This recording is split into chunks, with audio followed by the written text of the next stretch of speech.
दिदीहरू पनि हुनुहुन्छ सोली राजाहरूले हल्ला गरिराख्नु भएको छ यता सासुमा पनि आउनु भएको छ क्या फेरि कुरो त्यो सासुमा पनि रिजाउनु पर्यो होइन यहाँहरू जति उपस्थित हुनुहुन्छ असाध्यै खुसी छु मैले अघि पनि भने पहिलोपटक रुकुम आउँदैछु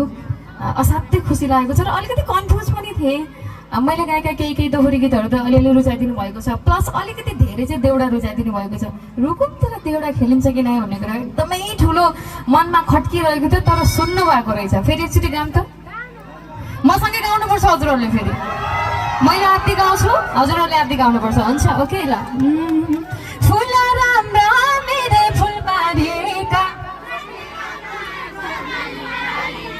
अब यतापट्टिबाट है त ल फुल राम्रा मेरै फुलबारीका